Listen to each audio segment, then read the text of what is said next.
Hello, everyone, and welcome to the round 3 recap of Ottawa March Open. So, after 2 wins in the first 2 rounds, in round 3, I was playing with the black pieces against Grandmaster Shawn Rodrigue-Lemieux, who represented Canada in the recent chess Olympiad on board 1. And he's basically the strongest active player in Canada.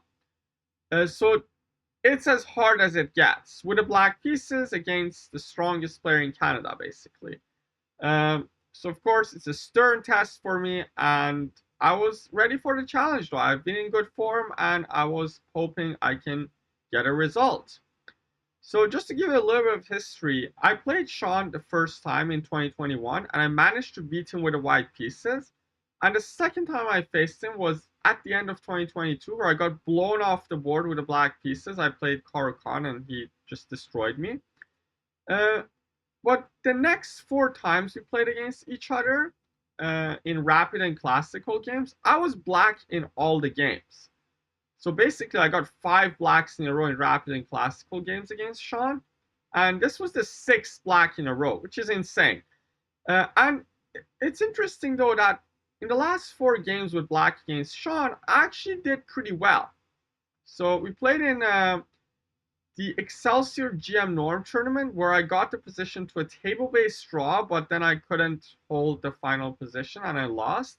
But the other 3 games in transnational rapid, I was the one pressing him with black, and he nicked the draw off of me in time pressure. It was an insane game with rook versus 4 pawns at the end of the day. And the next 2 times I played him, alongside that transnational rapid game, in all 3 games, I managed to make a draw. And in all of those 3 games, my strategy was to keep things simple, to not overcomplicate things, and then just to sit back, don't make weaknesses, and try to frustrate him. So usually when I play against most players, I try to go at them. I try to provoke some weaknesses from them. But Shawn is a very good player. He's a great grinder. If you give him a weakness, he's going to put pressure on you for the rest of the game. And he's also tactically super sharp. So if you make the position super tactical, super messy, he's still going to be able to figure it out. So it's very difficult to play against him, especially with the black pieces. So recently, my strategy against him has been to just sit back, don't do anything crazy, soak up the pressure, and try to frustrate him. And maybe he's the one overpressing. And it actually happened in a couple of those games. In transnational rapid, he overpressed a little bit. I was in a winning position, but I couldn't figure it out in time pressure. And then in Canadian zonals, the Canadian Championship, the most important tournament in Canada, again in round 3, board 1, we played each other, and he overextended a little bit and got into a little bit of trouble, but I wasn't brave enough to continue the game in a -1 position, and I accepted a draw. But anyways, in the last few meetups, I was able to nick draws against Shawn with the black pieces, and he was actually the one in more trouble in some of those draws. So I was kind of optimistic going into this game. So again, before the game, I wasn't sure what he's going to play. I looked at some of these d4 and c4 lines, because with e4, there's a lot of theory. But my plan was that if he goes e4, which he did, I'm just going to go e5 and try to be as solid as possible. So Shawn played knight f3, and I played knight c6. And in the zonals game, he played bishop b5, played the Roy Lopez. And he got some sort of like more space on the queen side in that game, but then he overpushed his pawns and created some weaknesses. We don't want to go into that. This time, though, he played the Italian defense with bishop c4. So I played knight f6, plays d3, and now I play bishop to c5, and now Shawn castles. So here there are a lot of approaches. Like even if I go back a little bit here, there are a lot of approaches for black. Black can play with some d6, h6, g5. Black can play with d6, h6, g6 with bishop g7. Black can develop the bishop to c5 and go with some a5. Black can go with some a6. There are tons of different ways for black to play. The same goes with white. White can try to play in the center. White can try to advance on the queen side.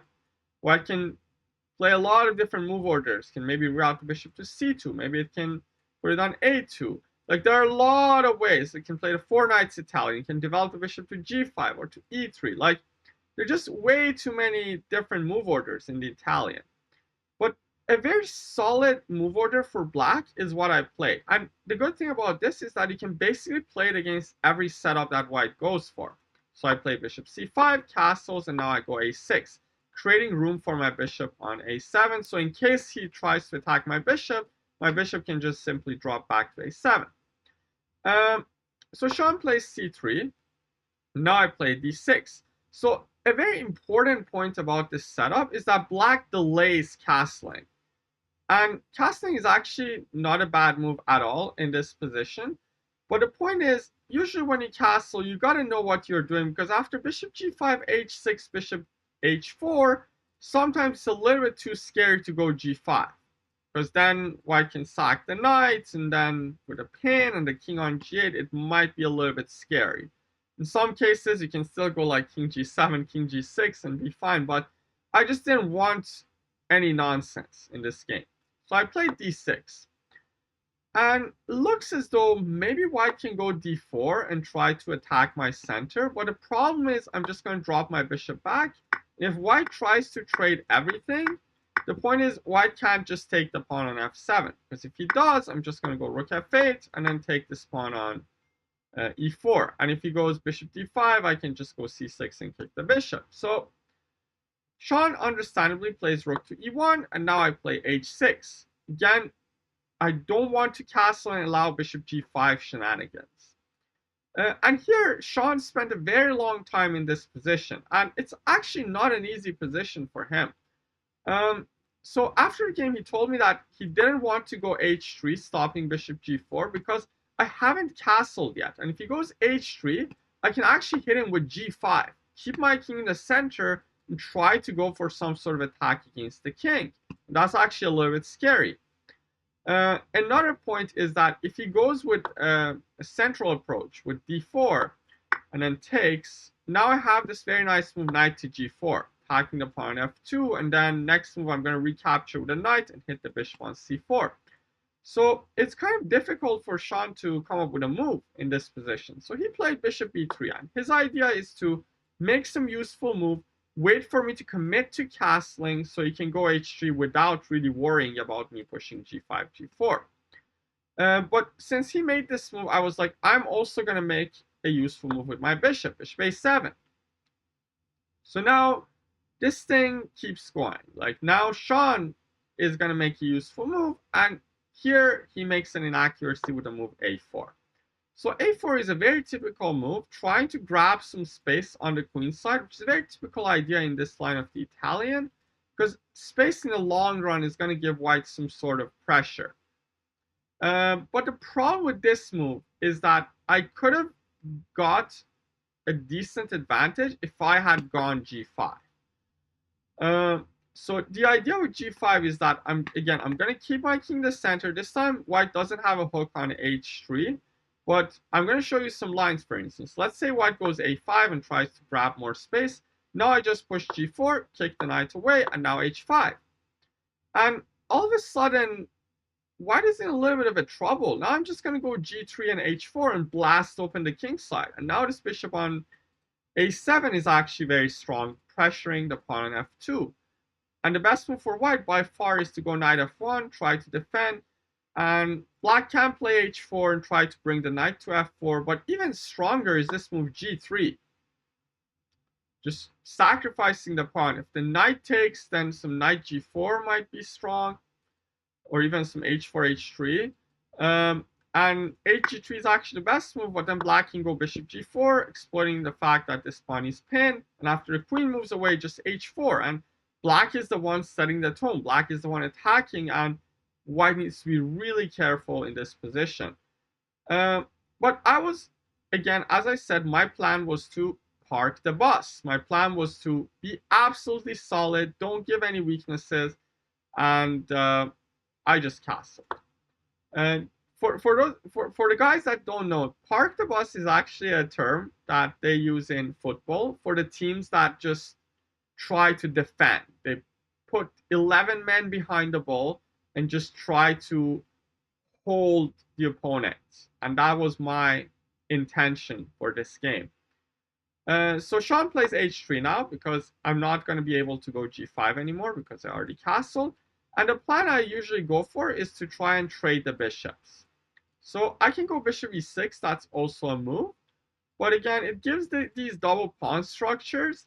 And given the fact that I already weakened the g6 square, I wasn't willing to give him any sort of weakness, any sort of imbalance. Very solid play. Just rook e8, a5, and now I play bishop e6, so that after bishop takes e6, I can take back with a rook.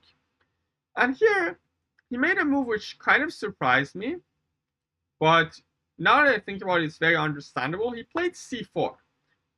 So initially, I thought this move was a little bit weird because it weakened the d4 square. I thought this d4 square can be used by my pieces in the long run, and that's true. But on the other hand, Shawn gets some sort of a bind on the queen side, and it's kind of difficult for me to break free with all these pawns stuck behind on the 6th and 7th rank. So I play a natural move knight d4, getting to the outpost. Now he goes knight c3, and now I play c6, stopping the knight from coming to d5. And also, I'm also preparing to go d5, try to break open the center. So Shawn plays bishop to e3, I take, and after queen f3, I take on e3 as well. So again, I'm holding firm, not a lot of weaknesses. There's a weakness on b6, but there's not much to be said about it. I just have a little bit of a lack of space, and I thought I'm very solid. I don't have any big issues in this position. And bishop e3 is a fine move, but I also had this very interesting move, bishop to c5. And the point is he can't really take this pawn, because then with a d file open, this d3 pawn is going to be a backward pawn. And then I'm going to be able to maybe triple and put a lot of pressure on d3. So he's not going to be able to take, and bishop on c5 kind of stops his ideas. Let's say with b4 with knight a4. This bishop b4 move is always annoying. So bishop c5 was, I think, practically a better move. Anyways, I took and then played queen to d7. So my initial idea is that after knight a4, I'm just going to go rook d8, and now d5 is coming. I'm trying to break open and just liquidate everything and force a draw. Of course, d5 is not possible because of knight c5. So Shawn plays b4 for now, and I drop my queen back to e8, preparing to play d5. Because of course, if d5, then knight c5 wins an exchange. So Shawn plays queen to e2. And here we have a pretty symmetrical structure, but it's a little bit annoying for black just because white has more space. So here I saw that there's a weakness on d4. So there's always this big question in these sorts of positions. What are the weaknesses? What is my worst placed piece? The knight on f6 is not really doing much, and this is a weakness. So how can I get this knight to d4? So this idea came to my mind already, but I thought it's better to start with rook to e7. Not forcing my hands completely and keeping this d5 option alive for one more move. So Shawn actually didn't expect me to go with knight d7. He played rook e1, trying to anticipate d5. But now I play knight d7, and all of a sudden I'm coming to d4. And if I can get a knight on d4, he's actually going to be in trouble. He's not going to win that game if I can get a knight on d4. So understandably, he plays knight c3. Knight goes to f8, queen to b2, knight e6, and now knight e2. Very good play by Shawn, stopping my idea of getting the knight to d4. But still, I'm very happy with a knight on e6. It's kind of difficult for him to make any sort of progress in this position. So I played queen d7, normal move. And now Shawn goes with d4. Because what else? Like, how else can he really put pressure? He can maybe try rook b1 with b5, but again, after all of these trades, yes, the b7 pawn is weak, but also a5 pawn is going to be weak. And my knight is going to come to c5 and defend as well. So d4 is basically the best practical chance. Maybe it was a little bit more accurate if he goes rook to d1 first and try to prepare d4. Because meanwhile, black can't do much. So maybe this was a tiny bit more accurate. But he played d4, and after knight takes d4, knight takes d4, e takes d4, and queen takes d4, we get this heavy piece endgame. So I was pretty happy with that, actually. I know it's a little bit unpleasant with a backward pawn, not a backward pawn, like a tripled pawn on b7. But I was like, without the minor pieces on the board and with such a solid structure, it's going to be insanely difficult for him to play for the win. So here I start to make a couple of inaccuracies, which makes my defensive task a little bit harder. So I play rook d8, which is a very natural move, but here I had a move which is very difficult to find, but it would have kind of liquidated things and would have been much more active. So the move is c5, which is an insane move, sacrificing a pawn. After takes, I just go rook c8, attacking the queen on c5. And the point is, if he goes queen d5, I'm just going to go queen c7. And now I'm threatening to take on c4 and also go rook e5 and try to win the pawn on a5. So Shawn is going to give back the pawn, and the endgame is not going to be that difficult to hold. Another option you can go for is to go queen to b4, but again, rook e5. And now it's just insanely difficult to maintain all these three weaknesses. For instance, let's say he goes rook c1 so that he can meet queen c7, attacking this pawn with the move c5. So like, as you can see, all of white's pieces are tied down defending pawns. And after a move like queen e7, all of a sudden, there's just too many threats against these pawns, and he can't like hold them forever, and this should be a draw.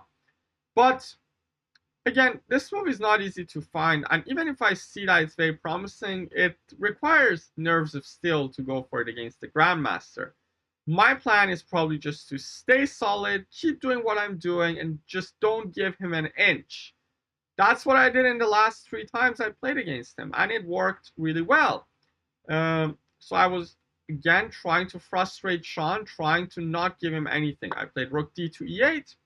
Now it looks as though he can go rook g3 and try to threaten checkmate, but the problem is after rook g3 I just go f5, exploiting the pin on the e file. And if the rook comes back, I can just trade everything on e4, and probably that's going to be a pretty easy draw. So understandably, Shawn sees that and goes rook to d1. And now, initially I thought f5 might be a move. Like in my calculations, I thought f5 might be a move, but then when I got here, I saw that there's e5. Very important move, and the thing is, if I take, takes, there's queen takes e5, exploiting this pin, and I'm going to lose the game. So a very natural move in this position would have been to play queen to e6, so that I stop queen takes d6 because it's met by queen takes c4. But again, he's just going to wait around with some queen c3, queen back to b3, and he's just going to try to frustrate me now. He has more space, so it's always a little bit difficult for me to play this position. But here, I was like, wait a minute, there might be a better idea to make the draw much easier. I go queen c7. So if he takes on d6, I'm going to win the e4 pawn in return. And if he wastes a tempo defending this pawn, now with a queen on c7, I can go c5 and undermine the structure on the queen side. And if this structure gets undermined, I'm probably, with the rook coming to e5 and stuff, I'm probably going to make a draw very soon.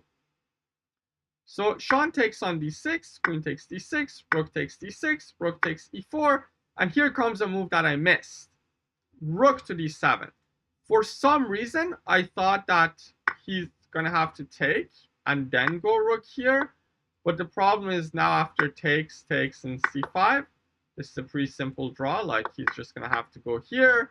I give this check, and then just push. And the pawns are going to get liquidated, and this is going to be a pretty easy draw. So actually, when he was thinking on this position, I realized that there's rook d7 at the end of the line, and I started to get worried a little bit. Because after all of that, when we get this position, I'm kind of in trouble with this pawn hanging. And there's a huge difference. So let's say here, compared to the line that I just showed, if I go rook e4 here, which was one of my main candidate moves getting into this position, we're going to get this endgame. He's going to take on b7, I'm going to take on c4, now he's going to go rook b6, attacking the pawn on a6. So his threat is to take and then take on c6. If I go c5 now, this time he's just going to capture because he has one extra tempo. The rook is on b6 instead of b7 in the line that I showed. So now he can just take and take on a6. And after rook c2, this endgame is actually holdable. But I know in practice it's insanely difficult to hold these positions. So I know this famous position, the Dvoretsky, where they have like these f2, g3, h4 versus f7, g6, h5 pawns. And I wasn't really sure whether the pawn e3 benefits me or benefits white. And I thought it maybe benefits white in the sense that one of white's main ideas in that structure is to bring the king and just give up the f2 pawn, the pawn on the 6th rank and the rook on the 7th. And I thought maybe if he does the same thing, let's say the rook is on a3, the king is on d4, rook on a7, pawn on a6. If he does that, then the king is actually going to be one step closer, and that might actually really help white to have better winning chances. So I wasn't really sure I'm going to hold this endgame. Instead, I found a better idea. I played c5. And now the idea with c5 is that I'm trying to break his pawn structure. If he takes, now I'm going to take on b4, rook takes b4. After rook takes e3, this is probably going to be an easy draw. Like he's going to win the a6 pawn, but I will win the c4 pawn, and I'm not even down any material here, and this should be a pretty easy hold. Instead, he's just going to take, and here was a very important moment. So it is black to play. I want you guys to pause the video and try to find the best way for black to hold the game. So here was a very interesting and intense moment in the game, and I made a huge blunder in this position. I played rook c8, trying to attack the pawn on c5. So obviously I saw that if I attack the pawn from e5, he's going to go rook c7 and defend the pawn. He's not going to take and let me do that. With rook c8, he's going to go rook d5, and I wasn't sure which one is actually better. So I saw this insane line, rook e5, rook to c7, and now king f8. So he's going to go king f2. And if I don't do anything, he's just going to bring the king. This is not good, because he's going to bring the king, defend the pawn, and then win the pawn on b7 in the right time. But then I saw rook e7. I actually saw this line. And he didn't. Like, we were talking about it after the game. He said he completely didn't see this idea. And I thought the pawn in game is actually very interesting. Because first of all, the rooks are forced to be traded. And once he trades the rooks, I'm going to bring my king to c6, and he's going to bring his king to d4. So I actually saw this position in my calculations, but I wasn't actually sure about the evaluation of this pawn in game. I thought, actually, I might have some winning chances here. Because the problem is both sides are in a kind of a reciprocal zugzwang. If it's white to play, let's say white runs out of pawn moves first, white has to move this king away. I'm going to win the c5 pawn, and after b6, I'm going to be winning because I will have distant pass pawn on the a file. But the big question becomes, who's going to run out of moves first? So in the game, when I was thinking about the position here, from distance, I saw f5, but then I saw this line. King e5 takes, king f5, b6 takes. So now I have the distant passer on the a file, but after e4, a5, e5, a4, e6, a3, both sides will promote, but white is up a pawn, and the king is also closer to these pawns. So I knew that this is probably losing. Then I considered f6 in this position, but even f6 is not great because he's going to go g4 and kind of cripple these pawns. So the only chance is to go g6. He's going to go h4. And now if g5, he's going to go h5. And if h5, he's going to trade and go e4. And I'm the one running out of moves first. So I was kind of demoralized after seeing these two lines. But there's actually an easy way for me to hold the game, and that is to play h5. h5 actually holds the game, but I still need to be careful. So white also needs to be careful. Let's say white blunders with e4. I'm just going to go h4 and win the game because it will cripple these pawns, and I have many moves while white doesn't have any.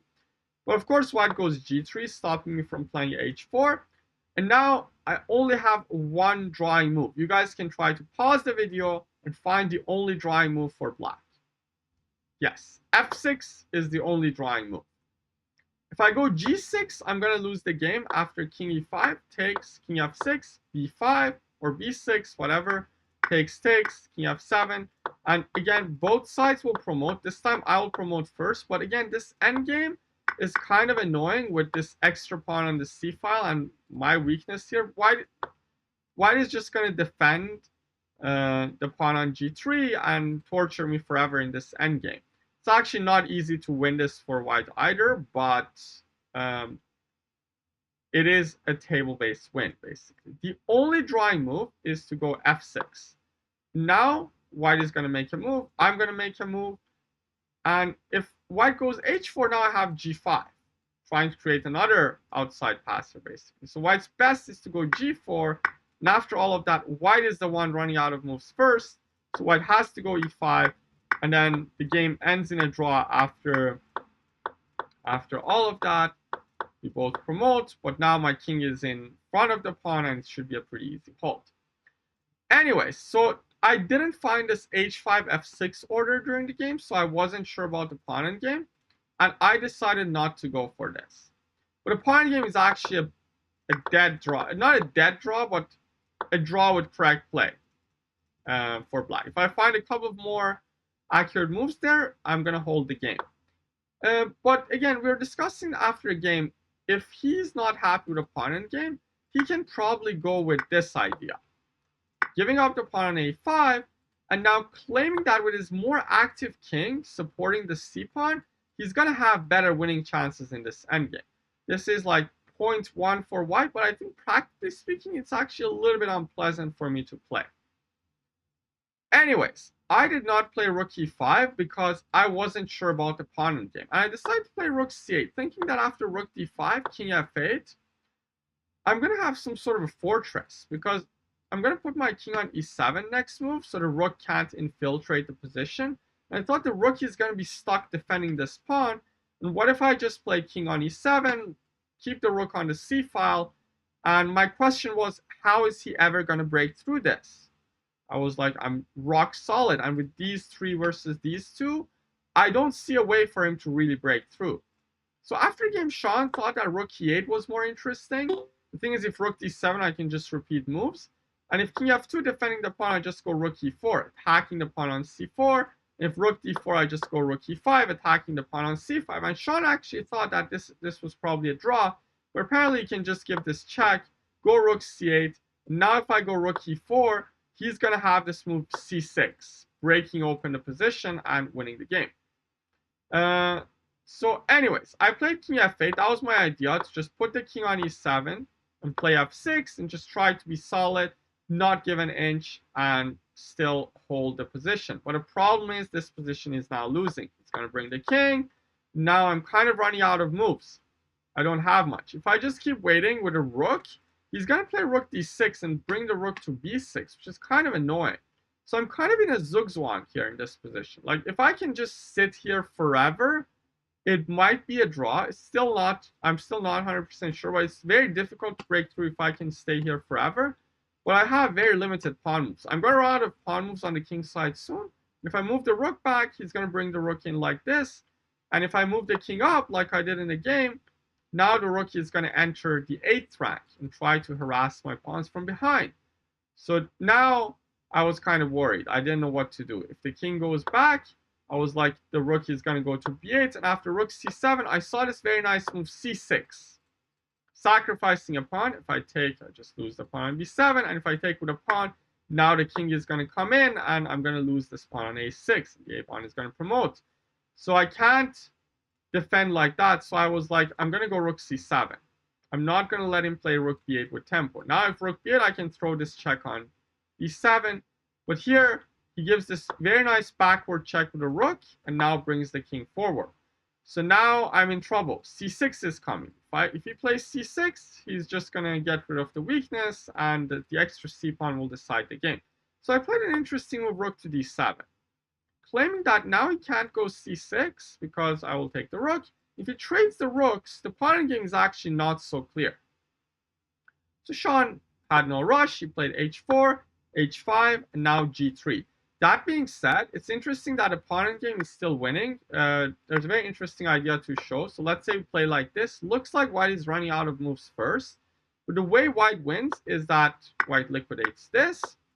And then if I just keep doing this, here white has the very nice win playing c6, b takes c6, and now not king c5 because after king c7 it's going to be a draw, but king to e5. trying to go to f6, and if I go king e7, now the reserve tempi that white has will decide the game after c5. Now if my king goes here, the king comes this way, and if I go here, the king comes that way. Well, I'm going to lose the game. But Shawn played g3, and here I was already getting frustrated, because if I go g6, then he can always go e5, and now with this rank opening up, my pawn on g6 is also going to be a weakness. You can still win the game like what I showed you with e5 and trading the rooks as well. So I tried lashing out with g5 and trying to create some sort of counterplay. But now he finds the best move e5. I take on e5, but now that my pawn on g5 is weak, he's simply trading the rooks and taking my pawn on g5. And now it's clear that this endgame is losing, because I'm going to lose the e5 pawn, and I'm going to be down 2 pawns with a pretty simple win for white. So in this position, I had to resign the game, and I lost this game in a dramatic fashion against Shawn. So after the game, I was kind of sad, because I felt like I was very close to a draw. If I had played rook e5, maybe even without seeing the whole pawn game from distance, if I had seen that rook c8 is completely losing, because I will get into some sort of zugzwang with a king on e7, rook on c6, I would have probably gone for that unclear pawn endgame, which I saw. Like, I wasn't sure about this, but if I knew rook c8 is losing, I would have probably gone for this. And I think getting into this position, I would have been able to find the right moves, because I wasn't that low on time. But maybe he would have gone for something like this, which I actually think this one would have been a little bit more challenging, personally, for me, with the active king and the c-pawn coming down the board. I think this one I might have still lost the game. But anyways, I tried my main strategy. I tried to sit deep, don't make weaknesses, and try to be as solid as possible. And it almost worked yet again, but not this time. This time, Shawn finally was able to break me down and get this valuable full point against me.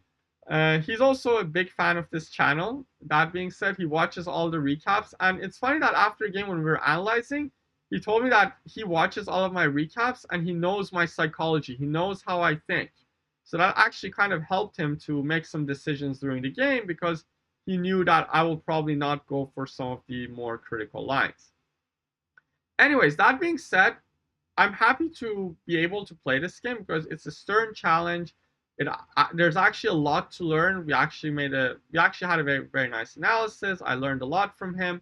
And as a tradition in this channel, I usually say one lesson that I learned from a GM after I analyze with them. So like, I remember the game against Bator, I talked about his enthusiasm to try and learn after the game and try to like find ideas, even in the game that he lost. About Razvan, I talked about his desire to win the game, even though a draw would have made him the champion in the tournament. And about Shawn, I realized something interesting. So I remember we were analyzing this rook end game together. And after a while, like, we analyzed some lines together after the game, and after a while I was like, let me look at the engine. I was just curious to see whether I was holding or winning. But Shawn was like, no, don't look at the engine. Try to figure it out yourself. And that was actually a very interesting thing that I would also suggest to most people. And I should also do that, to try and analyze the games by yourself first before just putting it into the engine and seeing the ideas. So yeah, anyways, after this loss, I'm at 2 out of 3. And in the next round, I'm going to get more challenging games coming up, because I'm going to face lower rateds again, and I'm in a must-win situation with the white pieces. So hopefully you guys enjoyed this game against Shawn. Let me know your comments about this game in the comment section down below, and stay tuned for the next recap that might come tomorrow. Thank you so much, guys. Have a good one, and see you soon. Goodbye.